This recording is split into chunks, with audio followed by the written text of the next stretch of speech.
I wanted the towel stolen, and for that purpose I placed the bag containing it in a locker, and left the locker unguarded. I coated the towel with a substance which would cause discomfort and alarm, itching salve, not with the idea that any one would be foolish enough to go about scratching before my eyes, but with the idea of making that person believe that such was my purpose, and with the idea of driving him, or her, to washing his hands at once, and more with the idea of forcing him or scaring him into cleaning his fingernails. I succeeded. On one of these files or knife blades I have found and identified the fibres of that towel. I do not yet know the person, but I know the mark placed by Mackay on the outside of the little envelope, and when I tell Mackay the mark he will name the guilty person. "Mr. Kennedy," Manton spoke up, impulsively, "every towel in the studio is the same. I bought them all at the same time. The fibres would all be alike. You have named 7 people to me, including myself, as possibly guilty of these murders. Your conclusions may be very unjust, and may lead to a serious miscarriage of justice." Kennedy was unperturbed. This particular towel, in addition to the itching salve, was thoroughly impregnated with a colourless chemical which changed the composition of the fibres in a way easily distinguishing them from the others under the microscope. "Do you see, Mr. Manton?" The promoter had no more to say. "Now, what connection has the towel with the case?" "Simply this." Kennedy picked up one of the tiny pieces he had cut out of it. "The poison used to kill Miss Lamar was snake venom." He paused, while a little murmur went through his audience, the first sound I had detected. "These spots on the towel are anti-venom. The venom itself is exceedingly dangerous to handle. The guilty man or woman took no chances, but inoculated himself with the anti-venom, protection against any chance action of the poison. The marks on the towel are the marks made by the needle used by that person in taking the inoculation.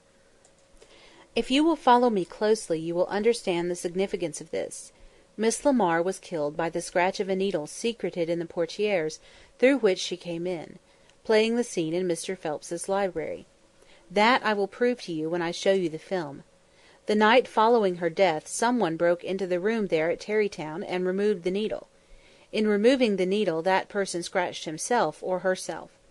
On the portieres I found some tiny spots of blood." Kennedy paused to hold up the bit of heavy silk. "I analysed them and found that the blood serum had changed in character very subtly. I demonstrated that the blood of the person who took the needle contained antivenom, and if necessary I can prove the blood to come from the same individual who wiped the needle on the towel in the studio." Kennedy pressed the button before him twice. "Now I want you to see, actually see Miss Lamar meet her death." The lights went out, then the picture flashed on the screen before us, revealing the gloom and mystery of the opening scene of the Black Terror. We saw the play of the flashlight, finally the fingers, and next the arm of Stella as she parted the curtains. In the close-up we witnessed the repetition of her appearance, since the film was simply spliced together, not matched or trimmed. Following came all the action down to the point where she collapsed over the figure of Werner on the floor.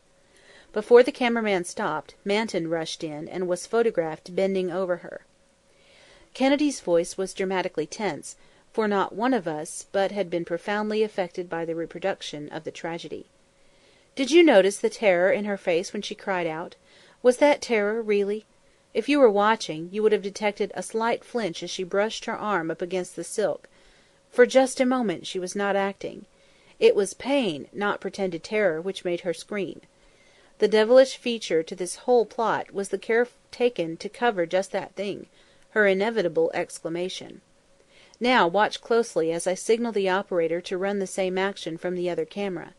Notice the gradual effect of the poison, how she forces herself to keep going without realization of the fact that death is at hand, how she collapses finally through sheer inability to maintain control of herself a moment longer.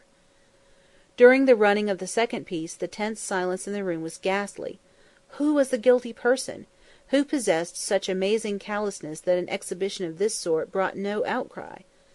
Now, Kennedy glanced around in the dim light, switched on between the running of the different strips. I'm going to project the banquet scenes and show you the manner of Werner's death.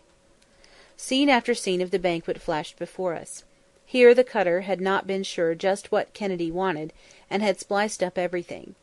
We saw the marvellous direction of Werner, who little realized that it was to be his last few moments on earth, and we grasped the beauty and illusion of the set caused by the mirrors and the man's skill in placing his people.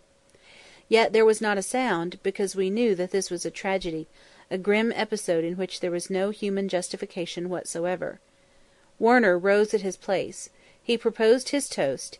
He drank the contents of his glass. Then his expression changed to wonderment, and from that to fear and realization, and he dropped to the floor. Kennedy's voice, interrupting, seemed to me to come from a great distance, so powerfully was I affected by the bit of film. The poison used to kill Mr. Werner was botulinum toxin, selected because its effects would not be diagnosed as anything other than ordinary food poisoning. When we look at the print from the second camera's negative, you will notice how quickly it acted. It was the pure toxin, placed in his glass before the wine was poured. Once more the unfortunate director's death was reproduced before us. "Struck down," exclaimed Craig, "as though by some invisible lightning bolt, without mercy, without a chance, without the slightest bit of compunction. Why? I'll tell you. Because he suspected, in fact knew, who the guilty person was. Because he followed that person out to Tarrytown the night the needle was removed from the portieres. Because he was a menace to that person's life." Kennedy turned to the operator. "Have those other scenes come down?" "Yes, sir." "All right." Kennedy faced the rest of us again.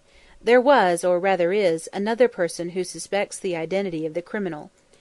Today an attempt was made upon the life of Shirley. Shirley will not tell whom he suspects because he has no definite proof.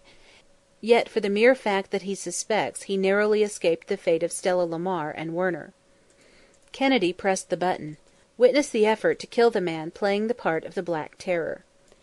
The print was terribly bad, in appearance almost a dupe, due to the speed with which it had been made. Nevertheless, the two very brief scenes rushed through for this showing were more absorbingly thrilling, more graphic than anything ever to be seen even in a newsreel at a movie theatre. "Notice!" Kennedy exclaimed. "He puts his hand in one pocket, he fumbles, hesitates, then finds the bottle in the other. Whoever put the poison in the vial replaced it in the wrong pocket. The film shows that very clearly. The camera proves that it was not an attempt at suicide. Yet the poison used was belladonna, selected because this victim had purchased some, and because it would seem sure, therefore, that he had committed suicide." We sat in silence, listening, horrified. "There is still another matter," Kennedy went on, after a moment. "The fire in the negative vault this morning was incendiary. I have proved to the satisfaction of several of us that a bomb was constructed of wet phosphorus and old film, and placed in the vault by trickery 4 days ago, the same day Stella Lamar was killed. Through a miscalculation the phosphorus was slow in drying, and the fire did not occur until today. Thanks to that fact, I have in my possession a bit of negative which the murderer very likely wished to have destroyed. In fact, I believe its destruction to be the motive in planning the fire in the vault." He faced the operator. "Ready to run the negative?" "Yes, sir." Kennedy pressed the button, and when the projection machine threw its picture upon the screen I saw something such as I had never imagined before. Everything was black which should have been white, and everything white which should have been black. The two extremes shaded into each other in weird fashion. In fact, it was uncanny to watch a negative projected, and I followed, fascinated. This is a film made with the co-operation of Dr. Nagoya of the Castleton Institute, and I am told by Mr. Manton that it is one of the finest snake pictures ever made.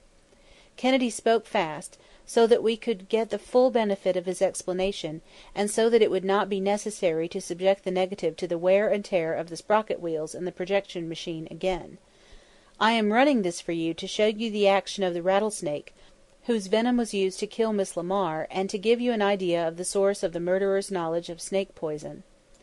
At this moment Dr. Nagoya, whom I could barely recognize in the inverted photography, seized one of the rattlers. It was a close-up, and we could see the reptile dart out its forked tongue, seeking to get at the hands of the Japanese, locked firmly about its neck. Then another man walked into the picture, holding a jar. At once the snake struck at the glass. As it did so, it was possible to see drops of the venom projected into the jar. Other details followed, and there were views of other sorts and breeds of snakes, from the poisonous to the most harmless. The principal scene, however, had been the one showing the venom. "Lights up."